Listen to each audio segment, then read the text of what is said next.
have 6 questions for you. Wow. Okay, go ahead.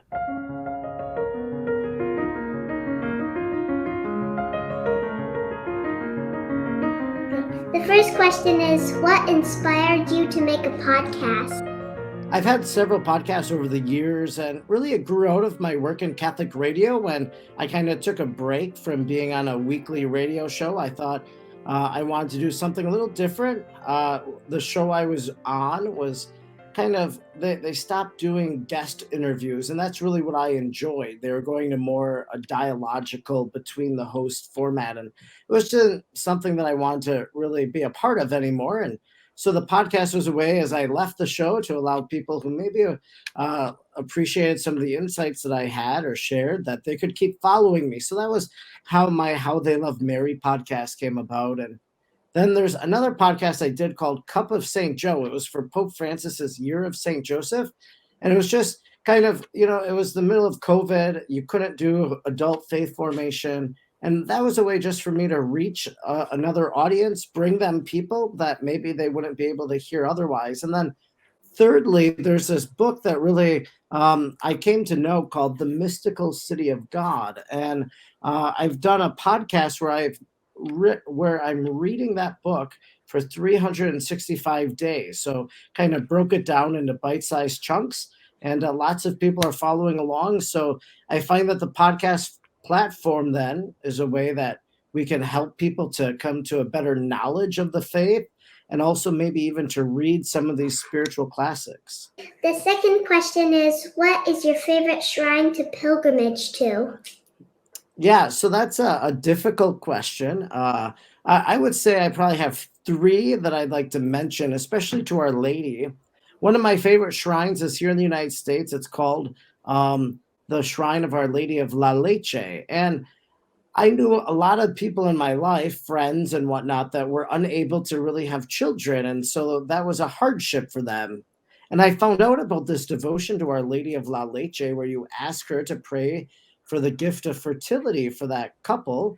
And there are lots of La Leche babies. So I try to visit that shrine once a year, simply to pray for friends and for people that I've met online. So that's one of my favorite shrines to Our Lady. I love Our Lady of Lourdes in France.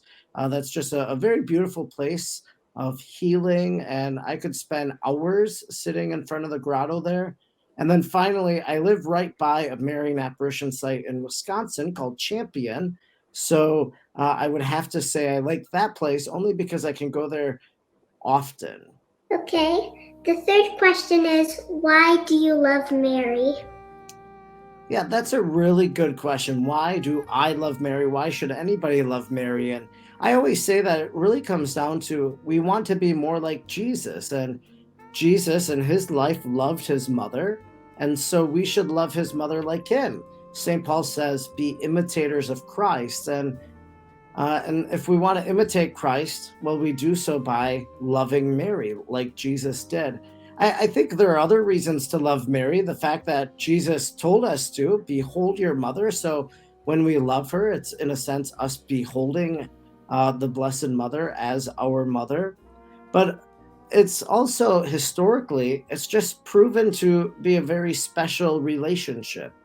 There are so many people that have prayed and asked Our Lady to help them, and they've received the grace of the prayer that they prayed for. So I think we love Mary because she loves us and she wants to help us. And so when we go to her, that's something she really likes. So out of love, then, we respond thanking her for her intercession. The fourth question is, how do you love Mary? Yeah, so there are lots of different ways we can love Mary. So probably the principal one people know of is the Rosary. So learning to pray the Rosary and meditating on the life of Jesus, that's one way we love Mary. And in a sense, it's her sharing about the life of Jesus with us. You asked me about a shrine that I like, and pilgrimage, going to these holy places. That's a way that we love the Blessed Mother. We can wear sacramentals like the scapular or the miraculous medal, another sign of our love of Mary. Spiritual reading, so reading about her, might also be something that is a way we express our love. There are many, many different ways, and it's different for every person. The fifth question is, have you written any books for children, and can you tell me about them? Sure. So I wrote a book a long time ago. It's not in print, but it's called The Story of Sister Adele. And it told the story of the apparition in Wisconsin. So that's one book that I wrote. Unfortunately, the publisher doesn't exist anymore. They went out of business. And so that book never got picked up by another publisher. But this Christmas, young people will be able to read 2 Christmas stories that I wrote. So one was one I wrote several years ago that same publisher that went out of business published, called Breakfast in Bethlehem. So I've had it re-illustrated, so it's going to come out. And then I wrote a second children's Christmas story. So they're going to be actually 2 stories in one, called Flowers from the Shepherd Boy. And it's kind of an epiphany story.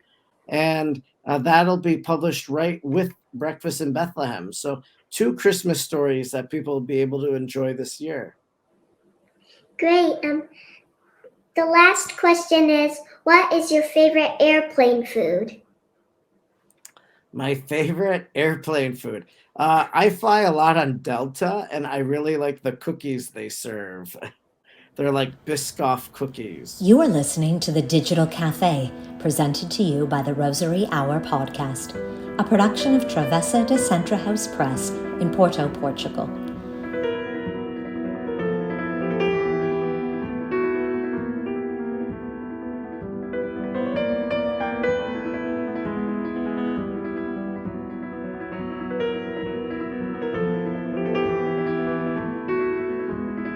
You can subscribe to our podcast by going to rosaryhourpodcast.substack.com. That's rosaryhourpodcast.substack.com.